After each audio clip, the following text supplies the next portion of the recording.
پھر اور جن کو جو شریر مانتے ہوں ان کو مبارک ہو، لیکن ہم کسی کو یہ فری لائسنس نہیں دے سکتے کہ وہ دین کی حدود میں دخل اندازی کرے اور دین کے مسلمات میں دخل اندازی کرے، وہ سیاست کرے جو بھی کرنی ہے۔ مسند احمد کی روایت میں 1,24,000 انبیاء کرام کا ذکر ہے، اور رسول اللہ صلی اللہ علیہ وآلہ وسلم نے فرمایا ان میں سے 313 رسول ہیں، لیکن یہ اخبار آحاد ہیں، اور اخبار آحاد پر کسی قطعی عقیدے کی بنیاد نہیں رکھی جا سکتی۔ اس لیے جب ہمارے علماء 1,24,000 انبیاء کی بات کرتے ہیں تو ساتھ کم و بیش کا سابقہ بھی لگاتے ہیں،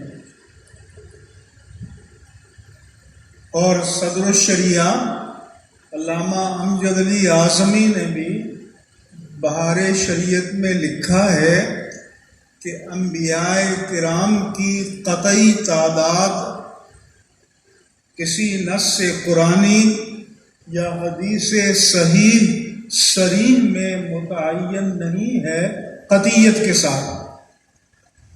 لہذا ہم یہ کہتے ہیں کہ اللہ نے جس زمانے میں جس اپنے محبوب بندے کو نبی اور رسول بنا کر بھیجا، ہم ان سب پر ایمان لاتے ہیں۔ کل آمن باللہ وملائکتہ وکتبہ ورسلہ، اجمالاً بیان ہے۔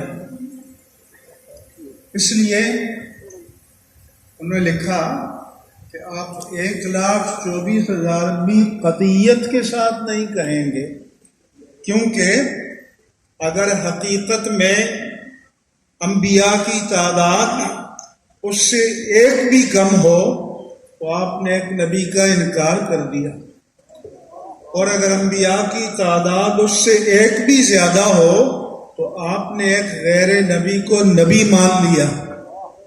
یہ کھیل تماشا نہیں ہے۔ اللہ نے بھی فرمایا کہ وَرُسُلًا مِّنْهُمْ مَنْ قَصَصْنَاهُمْ عَلَيْكَ، کہ بعض ہم نے رسول بھیجے جن کا قصہ، جن کے واقعات تذکرہ آپ کو بیان کر دیا ہے، وَمِنْهُمْ مَنْ لَمْ نَقْصُصْ عَلَيْكَ، اور بعض کے تذکرے ہم نے تفصیل کے ساتھ بیان نہیں کیے۔ اس لیے تمام حضرات کو یہ علم رہے کہ جب بھی تقریر میں، خطابات میں، یا آپ حضرات اپنی گفتگو میں 1,24,000 انبیاء کرام و رسول اعظام علیہم الصلاۃ والسلام کہیں تو اس کے شروع میں کم و بیش، یا یہ کہیں کہ جن کو بھی اللہ تعالیٰ نے جب بھی رسول اور نبی بنا کر بھیجا اس پر ہم ایمان لاتے ہیں۔ اسی طرح سے ایک جلسے میں انہوں نے کہا کہ لا الہ الا اللہ شرک کی نفی ہے، اور جو لوٹا بن جائے وہ لا الہ الا اللہ کو معنی کو نہیں سمجھتا۔ ارے بھائی، لا الہ میں تو الہ الہ باطلہ کی نفی ہے، معبودان باطلہ کی نفی ہے۔ آپ اپنی وفاداری کو اس درجے میں کیسے آپ نے فرض کر لیا؟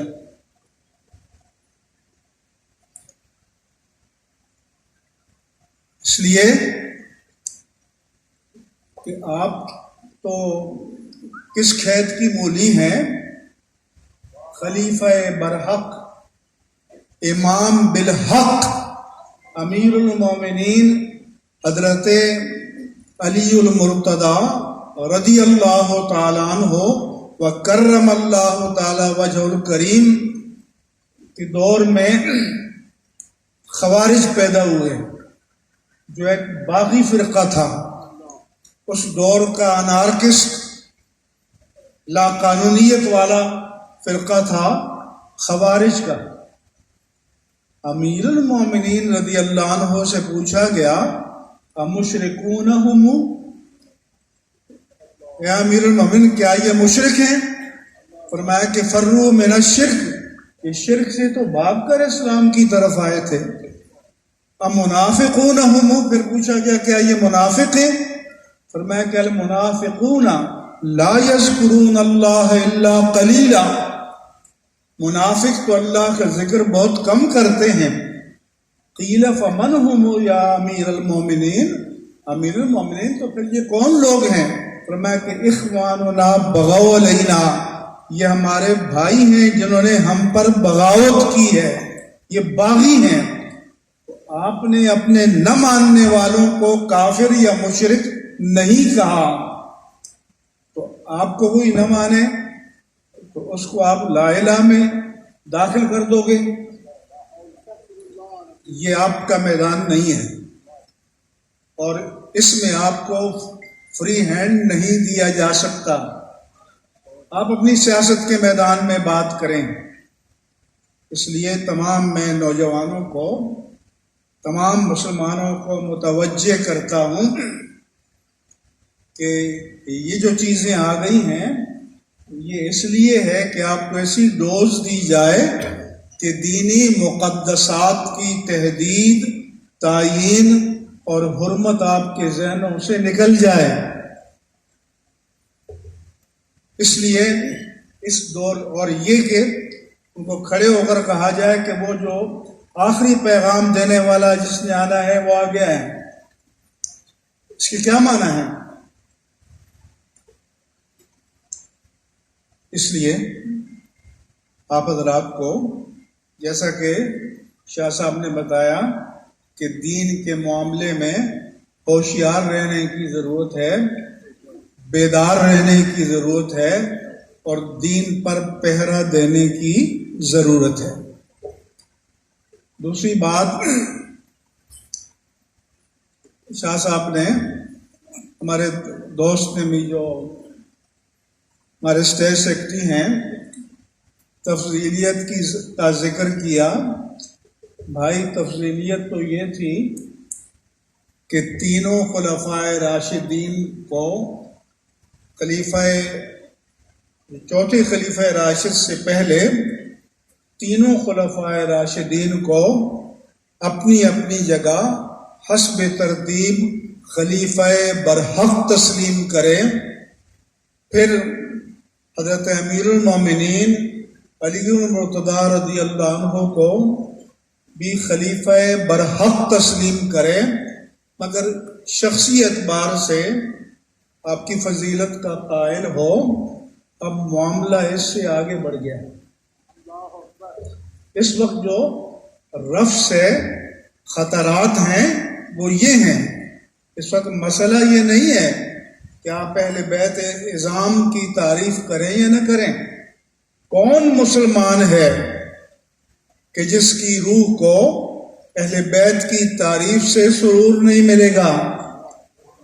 کون مومن ہے کہ جو اہل بیت اطہار رضوان اللہ علیہ مجمعین کی تعریف کا، توصیف کا، عظمت کا، جلالت شان کا انکار کرے گا، بشرطے کہ حدود شریعت کے اندر ہو۔ حدود شریعت سے ماورا میرے آقا و مولا صلی اللہ علیہ وآلہ وسلم نے اپنے لیے بھی اجازت نہیں دی کہ لا تأترونی کما اطرت النصارى المسیح ابن مریم، کہ جیسے نصارہ نے مسیح ابن مریم کی شان میں مبالغہ کیا اور مقام رسالت و نبوت سے اٹھا کر اللہ کا بیٹا بنا دیا، ثالث و ثلاثہ کہنا شروع کر دیا، اس کی اجازت نہیں ہے۔ حدود شرع میں جتنی عظمت بیان کی جائے، لیکن اہل بیت اطہار رضوان اللہ علیہ مجمعین کی آڑ میں صحابہ کی توہین کی جائے، اشارتاً صراحتاً، اشارتاً کنایتاً، تعریضاً، توریتاً توہین کی جائے، یہ رفض ہے اور یہ کسی درجے میں قابل قبول نہیں ہے۔ آپ ہی کے گجرات سے ایک شخص پنڈی جاتا ہے اور ایک شخص کی مجلس میں مائک پہ آتا ہے کہ میں سید ہوں، میرا نسب بیان ہوگا، میں فلاں بن فلاں بن فلاں بن فلاں 1450 سال کا سفر طے کر کے بن امام زین العابدین بن حضرت علی بن ابو طالب ہوں، میرا نسب محمد تو اس میں ہے ہی نہیں۔ تو وہ کہتا ہے کہ محمد کو ابو طالب میں ضم کر دیا۔ ابھی شاہ صاحب نے کہا کہ وجہ وجود کائنات لولاک لما خلقت الافلاق، کہ جن کے لیے اللہ نے ساری کائنات کو پیدا کر دیا، کیا وہ ضم ہونے کے لیے، وہ مدغم ہونے کے لیے، ان کو مرج کرنے کے لیے پیدا کیا گیا ہے؟ تو اگر یہ توہین نہیں ہے تو پھر توہین کیا ہے؟ تو جب جسارتیں یہاں تک پہنچ جائیں تو پھر اہل سنت کو یہ دو ٹوک انداز میں فیصلہ کرنا ہوگا کہ ایک ریڈ لائن کھینچنی ہوگی کہ آپ لائن کے اس طرف ہیں یا اس طرف ہیں۔ اسی طرح جس موضوع پر آج بات ہو رہی ہے، پہلی بات تو یہ کہ انبیاء کرام علیہم السلام حضرت آدم علیہ السلام سے آتے رہے، اپنے اپنے ادوار میں، تاہم کہ خاتم النبیین سیدنا محمد الرسول اللہ صلی اللہ علیہ وآلہ وسلم تشریف لائے۔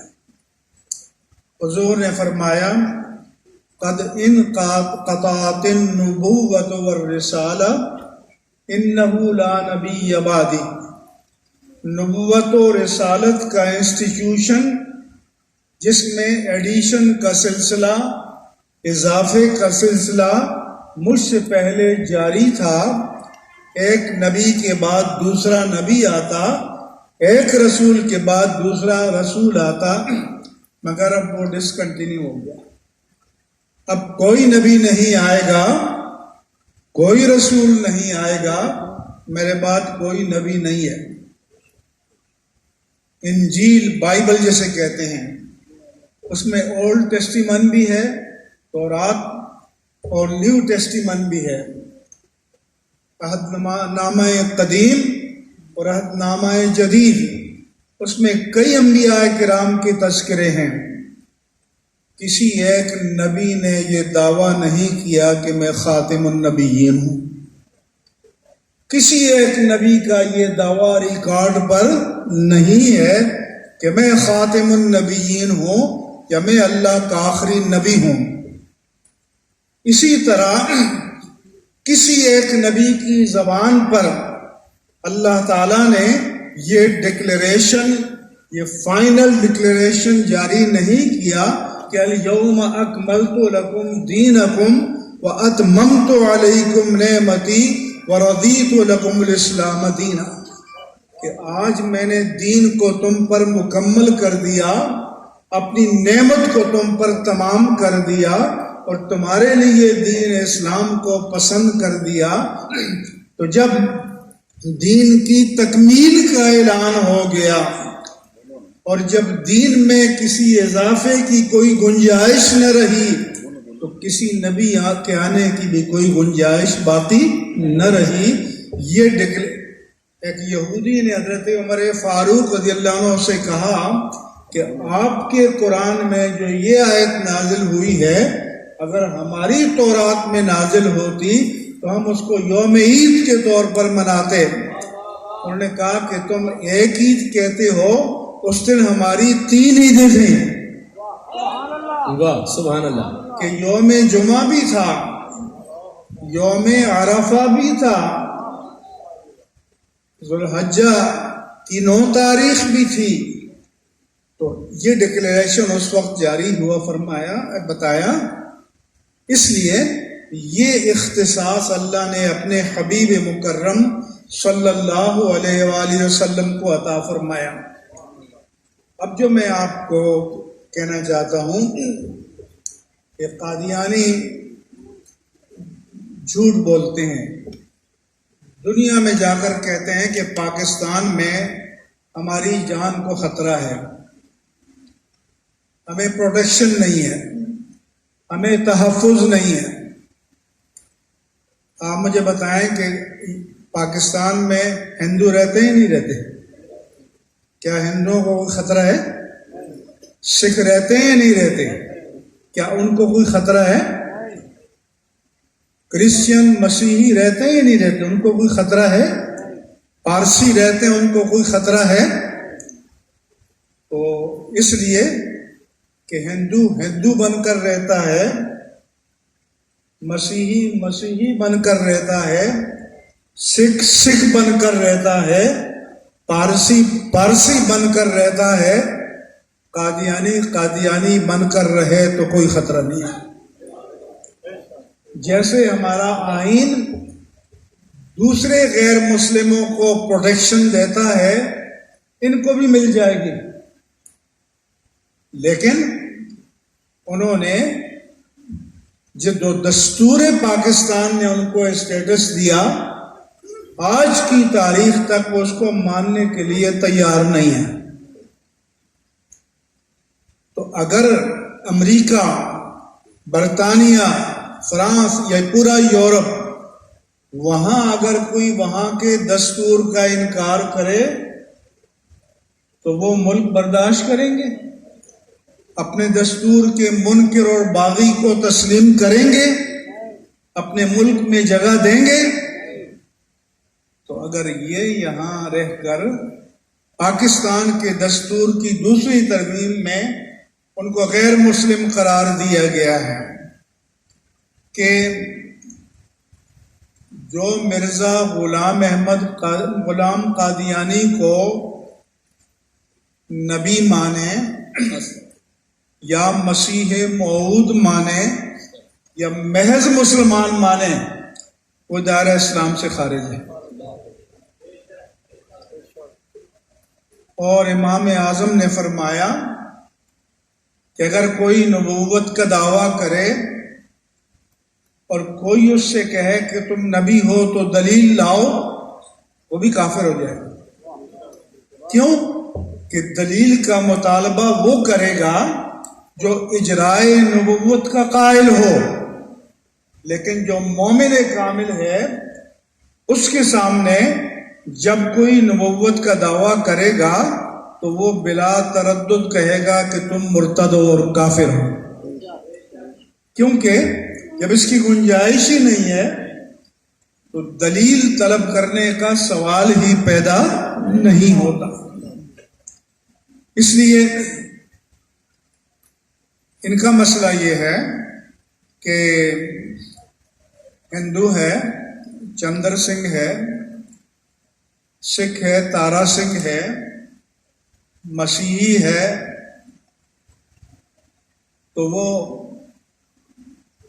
شہباز مسیح ہے یا کوئی اور مسیح ہے، ڈیوڈ ہے، جیکب ہے، ہینری ہے، ہیلیری ہے، جو بھی ہے، پارسی ہے تو اس کا نام الگ ہے. ان کے نام مسلمانوں کے نام سے مشابہ ہیں. اس لیے ان پر یہ پابندی چاہیے کہ یہ مسلمانوں کی علامات کو استعمال نہیں کر سکتے. یہاں مندر بھی ہیں، گردوارے بھی ہیں، پارسیوں کے آتش کدے بھی ہیں، مسیحیوں کے چرچز بھی ہیں. یہ بھی اپنی عبادت کا کوئی نام رکھ لیں، لیکن مسجد نام رکھنے کی اجازت نہیں دی جا سکتی۔ تو مسئلہ یہ ہے کہ جب آپ مسلمانوں کا شعار، مسلمانوں کی پہچان، مسلمانوں کا ٹائٹل استعمال کریں گے تو آپ مسلمانوں کو فریب دیں گے اور دھوکہ دیں گے۔ اس لیے پاکستان میں مسلمانوں کو ہوشیار رہنے کی ضرورت ہے۔ دوسرا یہ ہے کہ جو ہمارا دستور ہے اس کے ضمیمے میں پاکستان کی ریاست کے جو مختلف حلف ہیں، اوتھ ہے، وہ لکھے ہوئے ہیں۔ صدر کا حلف کیا ہوگا، وزیر اعظم کا حلف کیا ہوگا، federal minister, provincial ministers, parliamentarian, senators, federal cabinet, provincial cabinet, governors, مسلح افواج کے سربراہان، ان کے اوتھ حلف نامے لکھے ہوئے ہیں۔ صرف 2 حلف ناموں میں اقرار ختم نبوت اور ارتداد قادیانیت شامل ہے۔ ایک تو صدر کا حلف نامہ اور ایک وزیر اعظم کا حلف نامہ۔ اس لیے ایک وزیر اعظم کی زبان پر خاتم النبیین کا لفظ نہیں آ پا رہا تھا، دوبارہ کہلوایا تو دوبارہ بھی صحیح نہیں آیا۔ اور جب ہم کہتے ہیں کسی پر بات، میں بھی عاشق رسول ہوں یا فلاں بھی بڑا عاشق رسول ہے، ہمیں 2 نمبری اور 10 نمبری عاشق نہیں چاہیے، یہ جھوٹے دعوے نہیں چاہیے۔ چنانچہ پی ٹی آئی کے وہ جو رانا نذیر چوہان لاہور کے، انہوں نے مرزا شہزاد اکبر پر الزام لگایا کہ قادیانی ہے، اس نے کہا میں عاشق رسول۔ اس نے پنجاب اسمبلی کے فلور پر کہا کہ پھر تم کہو کہ مرزا غلام قادیانی مرتد ہے۔ کوئی ریکارڈ پر ہے کہ کہیں کہا اس نے؟ اس لیے جس پر یہ اشتباہ ہو اس سے یہ کہلانا نہیں ہے کہ تم عاشق رسول ہو یا نہیں ہو، اس سے یہ ہے کہ تم مرزا غلام قادیانی کو کیا کہتے ہو اور اس کے ماننے والے کو کیا کہتے ہو، اس پر فیصلہ ہوگا۔ ورنہ تو لوگ ایک وزیر پال لیتے ہیں کہ جو اس بات کی مذہبی لبادہ اوڑھ کر کہتے ہیں بڑے عاشق رسول ہیں، ان کی ڈیوٹی یہ ہوتی ہے۔ تو اور وہ شعر بھی پڑھتے ہیں کہ عشق ہو جائے کسی سے چارہ نہیں، عشق محمد پہ مسلم کا اجارہ نہیں۔ تمہارے لوگ خوش ہوتے ہیں کہ غیر مسلم نے کہا ہے، تو میں آپ سے پوچھتا ہوں کہ کیا حضور پر ایمان لائے بغیر بھی کوئی عاشق مصطفیٰ ہو سکتا ہے؟ زور سے جواب دو کہ کیا حضور پر ایمان لائے بغیر کوئی عاشق مصطفیٰ ہو سکتا ہے؟ نہیں۔ زور سے جواب دو۔ نہیں۔ تو اس لیے جعلی عاشق نہیں چاہیے، 10 نمبری عاشق نہیں چاہیے، ہمیں جینوین عاشق چاہیے، اصلی اور کھرے اور 24 کیرٹ کے عاشق چاہیے۔ یہ جو مختلف لبادے اوڑھ کر آتے ہیں یہ نہیں چاہیے۔ تو اس لیے دجل اور فریب کا سلسلہ ختم نہیں ہوا، اب بھی جاری ہے۔ تو میں یہ کہہ رہا تھا کہ 2 حلف ناموں کے علاوہ باقی ریاست میں جتنے مناصب ہیں ان کے حلف نامے میں ارتداد قادیانیت اور انکار ختم نبوت کا ایک عقیدہ شامل نہیں ہے۔ تو اس کا مطلب ہے کہ ان مناصب پر کوئی غیر مسلم بھی بیٹھ سکتا ہے۔ تو کیا قوم کی امانتیں غیر مسلموں کو تفویض کی جا سکتی ہیں؟ اسلام کی امانتیں غیر مسلموں کو تفویض کی جا سکتی ہیں؟ وہ پاکستان کے شہری بن کر رہے ہیں، بہت اچھی بات ہے، تمام حقوق انجوائے کریں، بہت اچھی بات ہے، ہمارا آئین ان کو جان مال آبرو کے تحفظ کی ضمانت دیتا ہے، ہم اس کو انڈورس کرتے ہیں۔ لیکن ایک اور بات کہ جب کوئی بھی بین المذاہب کانفرنس ہوتی ہے کہتا تمام مذاہب کے بڑوں کا احترام کیا جائے گا، یہ فیشن بن گیا ہے۔ یہ آپ کے لیڈر بھی کہتے ہیں، بعض اوقات علماء بھی اس میں بیٹھے ہوتے ہیں کہ تمام مذاہب کے بڑوں کا احترام کیا جائے گا۔ کیا آپ کر سکتے ہیں؟ بولو نہیں، زور سے جواب دو۔ نہیں، قرآن یہ نہیں کہتا کہ تم نے تمام مذاہب کے بڑوں کا احترام کرنا ہے۔ قرآن نے اصول یہ بتایا وَلَا تَسُبُّوا الَّذِينَ يَدْعُونَ مِن دُونِ اللَّهِ فَيَسُبُّوا اللَّهَ عَدْوًا بِغَيْرِ عِلْمٍ، کہ مشرکوں کے باطل معبودوں کو برا نہ کہو، اس لیے نہیں کہ وہ احترام کے لائق ہے، بلکہ اس لیے کہ وہ رد عمل میں تمہارے معبود برحق کی شان میں کوئی نازیبہ بات نہ کہہ دیں۔ اس لیے ہم یہ تو مانیں گے کہ تمام مذاہب کے بڑوں کی توہین نہیں کی جائے گی، ان کے احترام یہ ہمارے عقیدے میں شامل نہیں ہے۔ احترام تو غلام مصطفیٰ کا کیا جائے گا۔ احترام کا تعلق دل سے ہوتا ہے، روح سے ہوتا ہے۔ اس لیے یہ بات بنیادی طور پر سمجھنے کی ضرورت ہے کہ جتنی اس طرح کی کانفرنس دیکھتا ہوں اس میں پہلا جملہ یہی ہوتا ہے، تو یہ نہیں ہو سکتا۔ ہم ایک مرتبہ گورنر ہاؤس کراچی میں تمام ویسٹ کے سفراء کو بلایا گیا، ناموس رسالت کا مسئلہ تھا۔ ہم نے کہا کہ although it is our utmost desire and dire need that every human being on this planet which is called Earth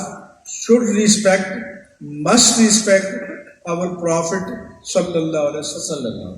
یہ ہماری خواہش ہے کہ روئے زمین کا ہر فرد آپ کی تعظیم کرے، تکریم کرے، مگر یہ غیر مسلم سے ہمارا مطالبہ نہیں ہے۔ مطالبہ یہ ہے کہ تم توہین نہ کرو۔ جو مسائل پیدا ہوتے ہیں توہین سے، انسلٹ نہ کرو۔ خواہش ہماری ہو سکتی ہے لیکن مطالبہ ہمارا یہ ہے کہ ہمارے آقا و مولا صلی اللہ علیہ وسلم کی توہین نہیں کرو گے، برداشت نہیں کی جائے گی، اور ہمارا عقیدہ اس کی اجازت نہیں دیتا۔ اس لیے یہ بنیادی مسئلہ آپ حضرات کے علم میں ہونا چاہیے۔ آپ کی مجلس بہت باوقار، پرسکون، باشعور ہے، مجھے خوشی ہے، اور میں چاہتا ہوں کہ ایسی ہی مجالس ہوں کہ جہاں سنجیدگی کے ساتھ بنیادی عقائد کو، مسائل کو ڈسکس کیا جائے، ابلاغ کیا جائے، بات پہنچائی جائے۔